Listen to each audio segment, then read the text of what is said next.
আমাৰ অসম দেশৰ ভিতৰতে আটাইতকৈ দ্ৰুত গতিত আগবঢ়া অৰ্থনীতি। আমাৰ পাৰ কেপিটা ইনকাম অৰ্থাৎ জনমূৰি বৃদ্ধি হৈছে।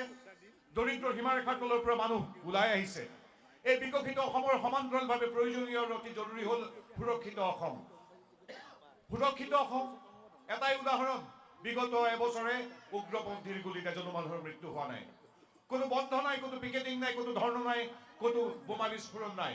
কেৱল মানুহেই নহয়, কাজিৰঙাৰ গড়কেইটাও আজি সুৰক্ষিত। এনে সুৰক্ষিত বিকশিত অসম গঢ়াৰ সংকল্পৰে ভাৰতীয় জনতা পাৰ্টীয়ে আজি আগবাঢ়ি যাব। এই যাত্ৰাত এটাই শক্তি, সেই শক্তি হৈছে জনগণৰ আশীৰ্বাদ। আৰু আমাৰ এই যাত্ৰা আৰম্ভ হোৱাৰ প্ৰাকক্ষণত আমি কেৱল এই ঐতিহ্যমণ্ডিত শোণিতপুৰ বা ঢেকীয়াজুলিৰে নহয়, সমগ্ৰ অসমবাসীৰ আশীৰ্বাদ বিচাৰিছোঁ ডক্টৰ হিমন্ত বিশ্ব শৰ্মাৰ বাবে তথা দিলীপ শইকীয়াৰ নেতৃত্বাধীন ভাৰতীয় জনতা পাৰ্টীৰ বৃহৎ 65 লাখ লোকৰ পৰিয়ালটোৰ বাবে। আপোনালোকৰ আশীৰ্বাদেই আমাৰ ইন্ধন, আমাৰ শক্তি। গতিকে পুনৰবাৰ জনগণৰ শ্ৰীচৰণত বিকশিত সুৰক্ষিত অসমৰ সংকল্পেৰে আগবঢ়া, বিকশিত সুৰক্ষিত অসম গঢ়িবৰ বাবে সংকল্পবদ্ধ সমৰ্পিত ভাৰতীয় জনতা পাৰ্টীক আশীৰ্বাদ দিবলৈ আপোনালোকক প্ৰাৰ্থনা জনাই মোৰ বক্তব্য সামৰিছোঁ। আহক একেলগে কওঁ, ভাৰত মাতা কি জয়, বন্দে মাতৰম, নৰেন্দ্ৰ মোদী জিন্দাবাদ, জিন্দাবাদ জিন্দাবাদ, হিমন্ত বিশ্ব শৰ্মা জিন্দাবাদ, জিন্দাবাদ জিন্দাবাদ, নীতিন নবীন জিন্দাবাদ, জিন্দাবাদ জিন্দাবাদ, দিলীপ শইকীয়া জিন্দাবাদ, জিন্দাবাদ জিন্দাবাদ। ধন্যবাদ। জয় অসম, বন্দে মাতৰম।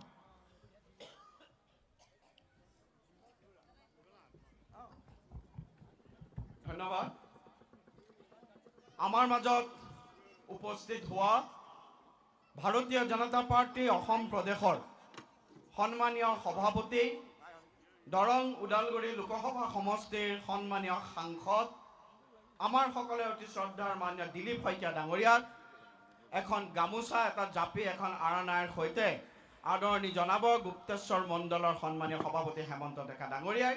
সকলোকে এটা হাত চাপৰিৰ সৈতে আমাৰ ৰাজ্যিক সভাপতিক আদৰণি জনাবৰ বাবে অনুৰোধ জনাইছোঁ। ভাৰত মাতা কি জয়, ভাৰত মাতা কি জয়, বিজেপি জিন্দাবাদ, বিজেপি জিন্দাবাদ, নরেন্দ্র মোদী জিন্দাবাদ, নরেন্দ্র মোদী জিন্দাবাদ, নীতিন নবীন জিন্দাবাদ, ডক্টর হিমন্ত বিশ্ব শর্মা জিন্দাবাদ, দিলীপ শইকীয়া জিন্দাবাদ। মই সন্মানীয় ৰাজ্যিক সভাপতি শ্ৰীযুত দিলীপ শইকীয়া ডাঙৰীয়াক ৰাইজ আৰু কাৰ্যকৰ্তাক উদ্দেশ্যি তেখেতৰ বক্তব্য প্ৰদান কৰিবৰ বাবে অনুৰোধ জনাইছোঁ।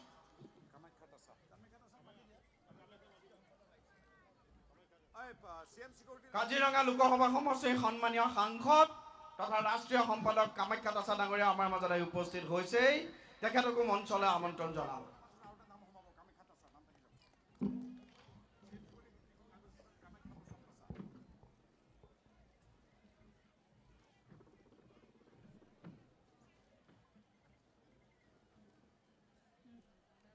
এবাৰ মোৰ লগত সকলোৱে মা ভাৰতী আৰু আই অসমীৰ জয় জয়কাৰ কৰিব বুলি অনুৰোধ জনাইছোঁ। সকলোৱে দুই হাত মুষ্টিবদ্ধ কৰি প্ৰচণ্ড ধ্বনিৰে আপোনালোকে আমাৰ লগত একেলগে ক'ব, ভাৰত মাতা কি জয়। আৰু অলপ জোৰ লাগিব। 80% মান হৈছে আৰু 20%, 100% হ'ব লাগিব। সকলোৱে একেলগে ভাৰত মাতা কি জয়, ভাৰত মাতা কি জয়, বন্দে মাতৰম, বন্দে মাতৰম, জয় আই অসম, জয় আই অসম, জয় আই অসম, জয় আই অসম। জন আশীৰ্বাদ যাত্ৰা ঐতিহাসিক গুপ্তেশ্বৰ মন্দিৰ যি অঞ্চলত অৱস্থিত ঢেকীয়াজুলি বিধানসভা সমষ্টি, এই সমষ্টিৰ পৰাই ভাৰতীয় জনতা পাৰ্টীৰ উদ্যোগত আৰু অসমৰ সৰ্বকালৰ জনপ্ৰিয় কৰ্মদক্ষ ভৱিষ্যদৰ্শী মুখ্যমন্ত্ৰী পৰম শ্ৰদ্ধেয় ডক্টৰ হিমন্ত বিশ্ব শৰ্মা ডাঙৰীয়াৰ নেতৃত্বত আজিৰে পৰা ৰাজ্যজুৰি এই যাত্ৰা আমি আৰম্ভ কৰিব ওলাইছোঁ। এই যাত্ৰাৰ আৰম্ভণিতে আমি মহাপুৰুষ শ্ৰীমন্ত শংকৰদেৱ গুৰুজনা আৰু তেওঁৰ শিষ্য মাধৱদেৱ গুৰুজনাৰ সহিতে চাৰিওজন গুৰুজনালৈ আমি সম্পূৰ্ণ শ্ৰদ্ধা আৰু ভক্তি নিবেদন কৰিছোঁ। মা কামাখ্যাৰ পবিত্ৰ এই ভূমি, পুণ্য পবিত্ৰ পাৱন এই ভূমি অসম মাতৃৰ মান ৰাখিবৰ বাবে, মা ভাৰতীৰ সন্মান জগত সভাত বৃদ্ধি কৰিবৰ বাবে আদৰণীয় প্ৰধানমন্ত্ৰী নৰেন্দ্ৰ মোদী ডাঙৰীয়াৰ বলিষ্ঠ নেতৃত্বত আজি ভাৰতবৰ্ষত চতুৰ্দিশ বিকাশৰ অনিৰুদ্ধ প্ৰগতিৰ যাত্ৰা আৰম্ভ হৈছে। আৰু এই যাত্ৰাত অসমত সন্মুখৰ পৰা আমাক সকলোকে নেতৃত্ব দিছে অসমৰ মুখ্যমন্ত্ৰী ডক্টৰ হিমন্ত বিশ্ব শৰ্মা ডাঙৰীয়াই। Who is Himanta Biswa Sarma? Doctor Himanta Biswa Sharma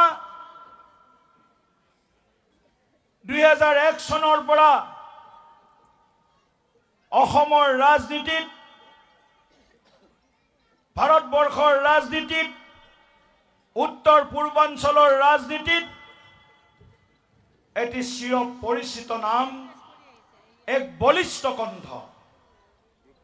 আই অসমিক ভাৰতবৰ্ষৰ 5খন অন্যতম শ্ৰেষ্ঠ ৰাজ্যৰ ভিতৰত প্ৰতিষ্ঠা কৰাৰ এই যাত্ৰাত মাননীয় মুখ্যমন্ত্ৰী ডক্টৰ হিমন্ত বিশ্ব শৰ্মা ডাঙৰীয়াই দিনক ৰাতি কৰি বিৰাম বিশ্ৰামহীনভাৱে সৰ্বস্তৰৰ জনগণৰ সমবিকাশ, সমমৰ্যাদা আৰু সমন্যায় প্ৰদান কৰিবৰ কাৰণে অহৰ্নিশে সন্মুখৰ পৰা আমাক নেতৃত্ব দিছে। মাননীয় মুখ্যমন্ত্ৰী ডক্টৰ হিমন্ত বিশ্ব শৰ্মা তেখেতৰ যি কৰ্ম,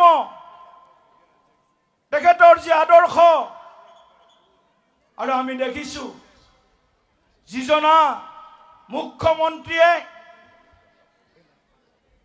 বিৰাম বিশ্ৰামহীনভাৱে জিৰণি নোলোৱাকৈ আই অসমীৰ মান সন্মান, আমাৰ কৃষ্টি সংস্কৃতি সভ্যতা সুৰক্ষাৰ কাৰণে অহৰ্নিশে কষ্ট কৰিছে। তেওঁৰো ভাগৰ লাগিব নিশ্চয়। আমাৰ নিচিনাকৈ তেওঁ মানুহ, তেওঁৰো কেতিয়াবা নিশ্চয় ভাগৰ লাগিব পাৰে। ভাগৰ লাগিলেও হিমন্ত বিশ্ব শৰ্মা ডাঙৰীয়াই ভাগৰি নপৰে। তেওঁ ভাগৰি পৰিব নোৱাৰে।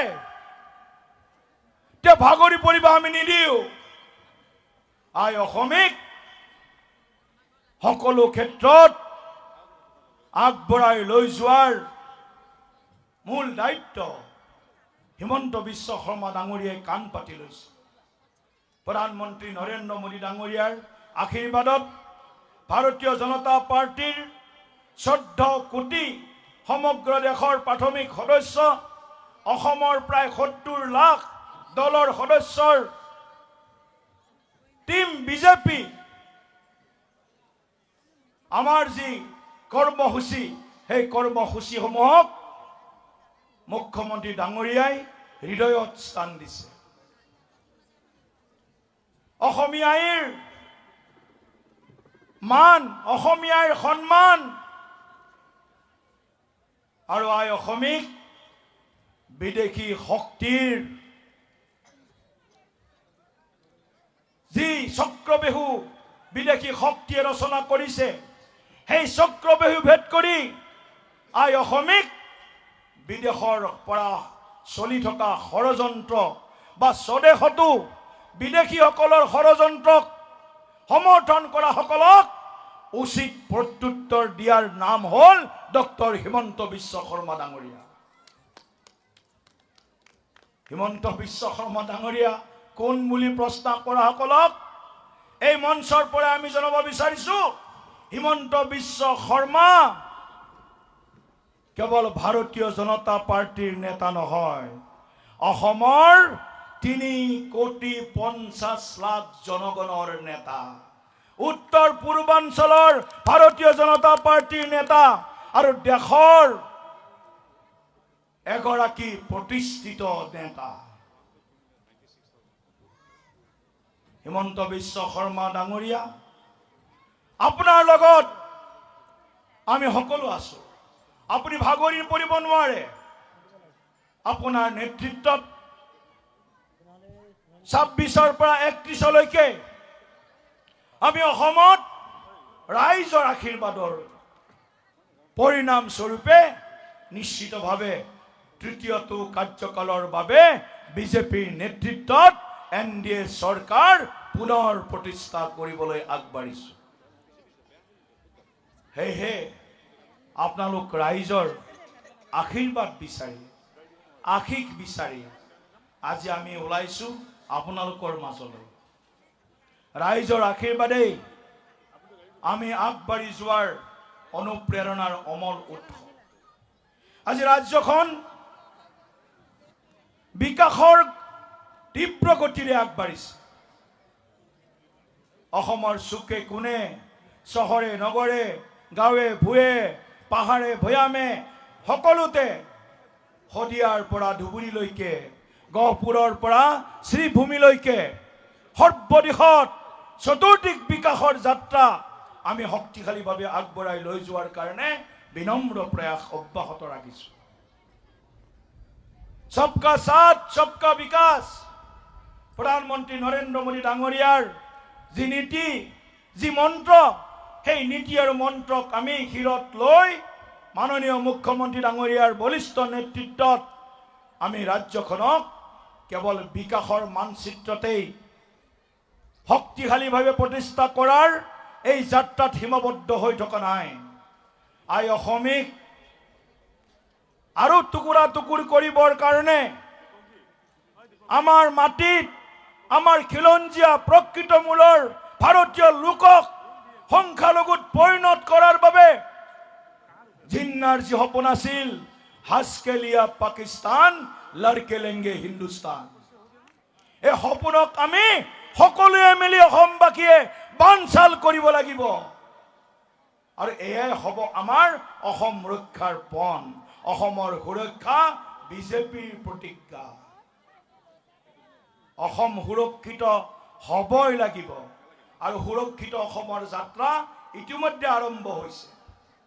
1.5 লাখতকৈ অধিক বিঘা ভূমি আজি সন্দেহযুক্ত বাংলাদেশীৰ হাতৰ পৰা, কবলৰ পৰা মুকলি কৰিব যদি কোনোবা চৰকাৰে পাৰিছে, কোনোবা মুখ্যমন্ত্ৰীয়ে পাৰিছে, সেই চৰকাৰ হৈছে বিজেপিৰ নেতৃত্বৰ NDA চৰকাৰ। সেইজন মুখ্যমন্ত্ৰী হৈছে অসমৰ সৰ্বকালৰ সৰ্বশ্ৰেষ্ঠ মুখ্যমন্ত্ৰী ডক্টৰ হিমন্ত বিশ্ব শৰ্মা ডাঙৰীয়া।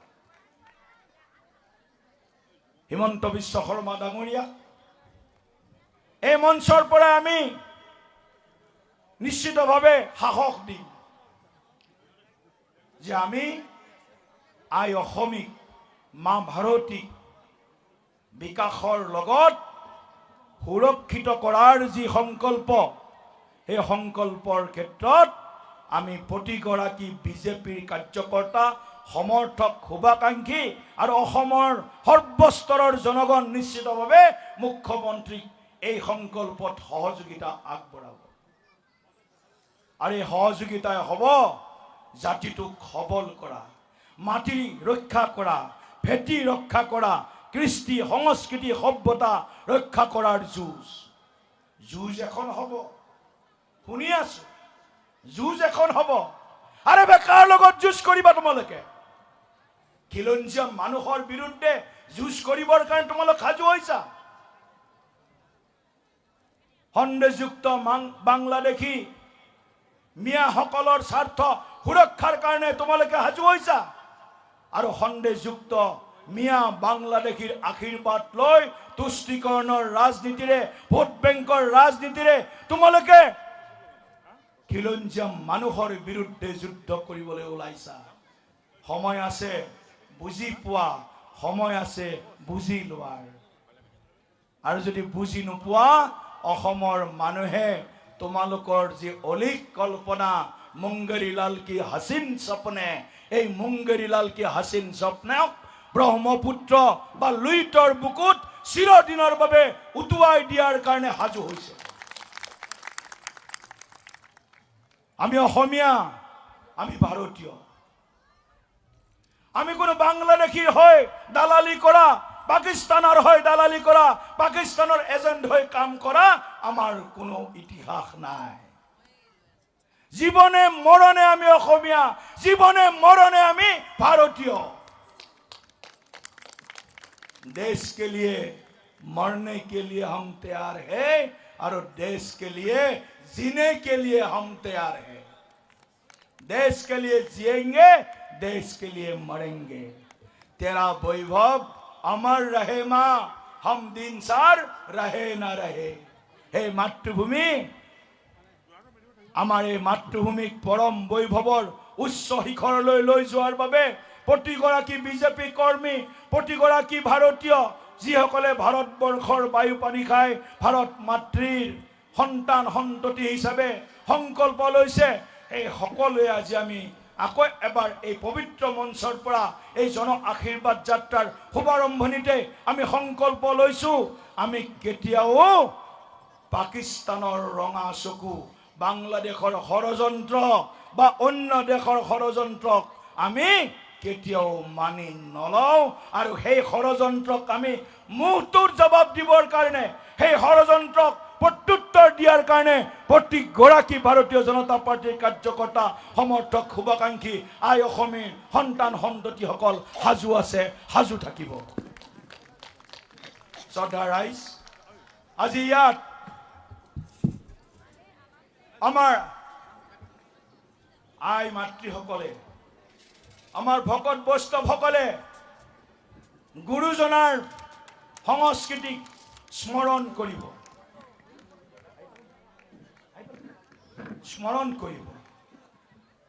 আজি আমাৰ সংস্কৃতি ৰক্ষাৰ সংকল্প ল'ব। আমাৰ সংস্কৃতিয়ে হৈছে আমাৰ পৰিচয়।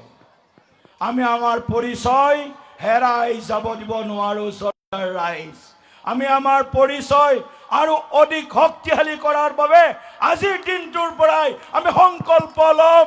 জন আশীৰ্বাদ যাত্ৰাৰ মাধ্যমেৰে লক্ষ লক্ষ জনতাৰ ওচৰলৈ আমি যাম।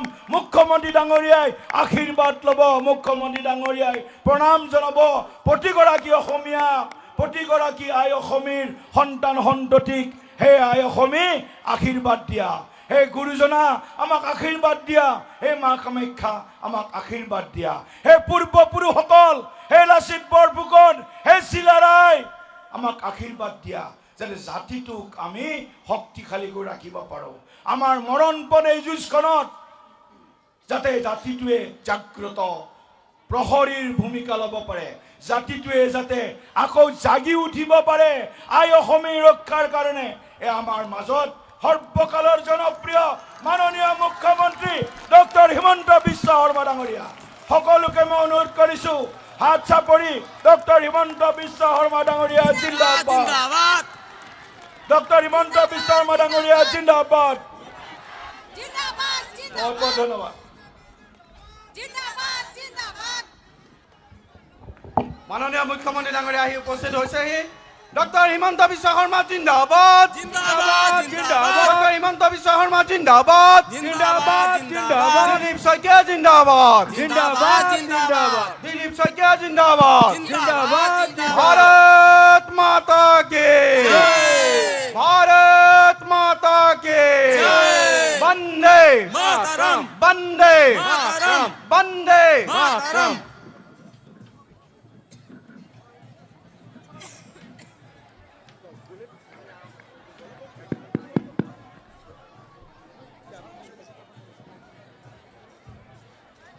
শ্ৰদ্ধাৰ ৰাইজ, আজিৰ পৰা ভাৰতীয় জনতা পাৰ্টীয়ে জন আশীৰ্বাদ যাত্ৰা আৰম্ভ কৰিব আৰু 2026 চনৰ বিধানসভাৰ নিৰ্বাচনত ভাৰতীয় জনতা পাৰ্টি যাতে বিজয়ী হয় তাৰ বাবে আপোনালোকৰ আশীৰ্বাদ বিচাৰিব। 2014 চনত প্ৰধানমন্ত্ৰী নৰেন্দ্ৰ মোদী ডাঙৰীয়াক আপোনালোকে নিৰ্বাচিত কৰিছিলে। 2016 চনত ভাৰতীয় জনতা পাৰ্টিৰ প্ৰথমখন চৰকাৰ সৰ্বানন্দ সোণোৱাল ডাঙৰীয়াৰ নেতৃত্বত আপোনালোকে গঠন কৰি দিছিলে। 2021 চনত পুনৰবাৰ আপোনালোকে বিজেপি চৰকাৰ গঠন কৰিছিলে আৰু এই গোটেই সময়ছোৱাত যিমান সম্ভৱ হয় আমি অসমৰ ৰাইজৰ বাবে কাম কৰাৰ বাবে প্ৰচেষ্টা কৰিছিলোঁ আৰু আজি অসমৰ পৰিৱৰ্তিত যি পৰিৱেশ বিকাশৰ যি প্ৰতিচ্ছবি সি প্ৰমাণ কৰে যে যোৱা 10টা বছৰত আমি অসমৰ ৰাইজক হিয়া উজাৰি সেৱা কৰাৰ প্ৰচেষ্টা কৰিছিলোঁ। স্বাভাৱিকভাৱে আমাৰ ভুল ত্ৰুটিও থাকিব পাৰে, কৰিব বিচৰা কাম বা আপোনালোকে আশা কৰা ধৰণে হয়তো বহুত কাম আমি কৰিব পৰা নাই, কিন্তু আমি চেষ্টাৰ ত্ৰুটি কৰা নাছিলোঁ আৰু তাৰ ফলতেই আজি আমি এখন পৰিৱৰ্তিত বিকশিত সুৰক্ষিত অসম আজি আমি দেখা পাইছোঁ। মই আপোনালোকৰ ওচৰত বিনম্ৰতাৰে অনুৰোধ কৰিম ভাৰতীয় জনতা পাৰ্টিক আকৌ এবাৰ চৰকাৰ গঠন কৰিবলৈ সুবিধা দিয়ক। আমি অসমক বিকাশৰ বাটেৰে লৈ যাম, অনিৰুদ্ধ গতিৰে লৈ যাম, অসমক আমি সুৰক্ষিত কৰিম আৰু অসমখনক ভাৰতৰ ভিতৰতে আমি এখন সৰ্বশ্ৰেষ্ঠ ৰাজ্য হিচাপে নিৰ্মাণ কৰিম। দৰিদ্ৰজনৰ কল্যাণ, আমাৰ মধ্যবিত্তসকলৰ কল্যাণ, কৃষক শ্ৰমিক সকলোৰে বাবে আমি একেলগে কাম কৰিম। আজি অলপ আগতে গুপ্তেশ্বৰ মন্দিৰত দৰ্শন কৰি মহাদেৱৰ আশীৰ্বাদ আৰু অসমৰ জনতাৰ আশীৰ্বাদেৰে আমি এই যাত্ৰা আৰম্ভ কৰিছোঁ। আপোনালোকে সকলোৱে যেন আমাক সহযোগিতা কৰে। ঢেকীয়াজুলি সমষ্টিৰ পৰাই এই যাত্ৰা আমি আৰম্ভ কৰিছোঁ। ঢেকীয়াজুলি ৰাইজক মই বিশেষভাৱে মোৰ শ্ৰদ্ধা আৰু প্ৰণাম নিবেদন কৰিছোঁ। মই আশা কৰোঁ এই যাত্ৰাত আপোনালোকে আমাক সহযোগিতা কৰিব আৰু আমি আপোনালোকৰ আশীৰ্বাদ লাভ কৰিম।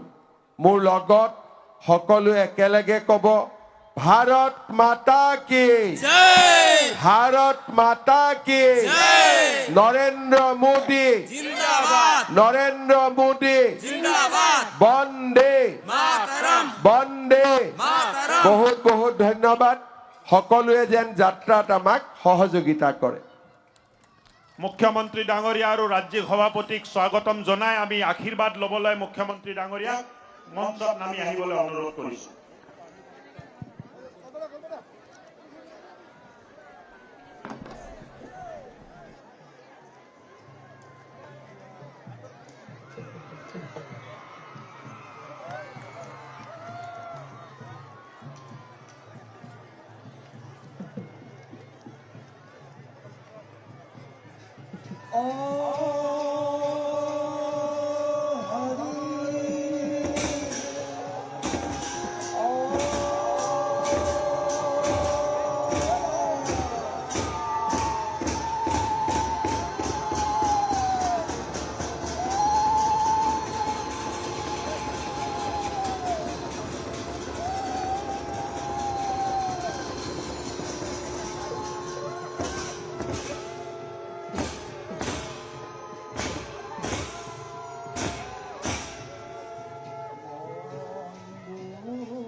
দেৱকী নন্দন কৃষ্ণদেৱ আজি অসমৰ মাননীয় মুখ্যমন্ত্ৰী মহোদয়, মাননীয় কেবিনেট মন্ত্ৰীবৃন্দ, মাননীয় সাংসদ, বিধায়ক তথা বিজেপি মিত্ৰজোঁটৰ সকলো প্ৰতিনিধিক আজি আমি এই পবিত্ৰ স্থান দ্বিতীয় বৈকুণ্ঠৰ পৰা সমস্ত আই মাতৃ তথা অসমৰ সমূহ ৰাইজৰ হৈ আশীৰ্বাদ প্ৰদান কৰিছোঁ, যাতে প্ৰভু ভগৱন্তৰ কৃপাত পুনৰবাৰ অসমত আপোনাসৱে ৰাইজৰ বিপুল আশীৰ্বাদ পুষ্ট হৈ চৰকাৰ গঠন কৰি মুখ্যমন্ত্ৰীয়ে ভবাৰ দৰে অসম মাতৃ এখন উন্নত, শান্তিপূৰ্ণ, সমৃদ্ধিশালী, সুৰক্ষিত আৰু স্বাৱলম্বী ৰাজ্য হিচাপে যেন গঢ়ি উঠে, য'ত প্ৰাকৃতিক সম্পদৰ সুব্যৱহাৰ, উচ্চ মানৰ শিক্ষা, স্বাস্থ্য সেৱা আৰু নিবনুৱা সমস্যাৰ সমাধান থাকে। জাতি জনগোষ্ঠীৰ মৈত্ৰীপূৰ্ণ পৰিৱেশৰ লগতে সাংস্কৃতিক ঐতিহ্য ৰক্ষা কৰি প্ৰযুক্তিগতভাৱে আগুৱাই গৈ গৌৰৱময় অসমত পৰিগণিত হয়। তাৰ বাবে মহাপুৰুষৰ এভাগী উপদেশ প্ৰদান কৰিছোঁ। ভগৱন্ত ভক্তিযুক্ত পুৰুষৰ আত্মবোধ মাধৱৰ প্ৰসাদে লয় কৃষ্ণৰ কৃপাত যেন গুচয় সংসাৰ ভয় এহি মানে গীতাৰ নিৰ্ণয় ৰাম এহি মানে গীতাৰ নিৰ্ণয়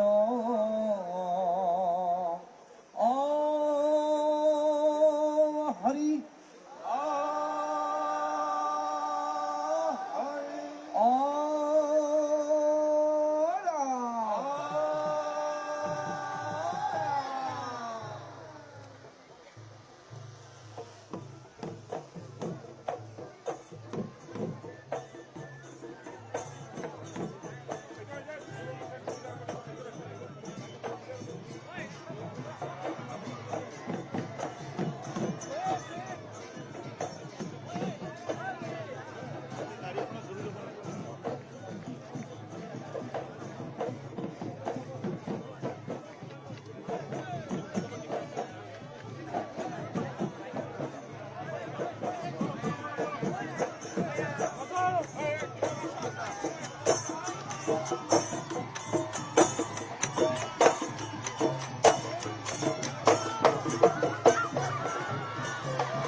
বিমানবন্দৰ যোগাযোগ হল কুশল শিক্ষা ক্ৰিয়া উন্নতিৰে ভৰ অসম খিলঞ্জীয়াৰ ভূমি বেদখল মুক্ত হ'বই উচ্ছেদ চলিছে চলিবই চলিবই ওলালো ওলালো মানানি বান্ধি ওলালো বুজিবলৈ অসমী অৰুণোদয় আলোকেৰে আইৰ মুখত বিৰিঙিছে হাঁহি নিযুত সপোন দি থকা যি আগুৱালে যুৱ শক্তি বিকাশ আৰু সুৰক্ষা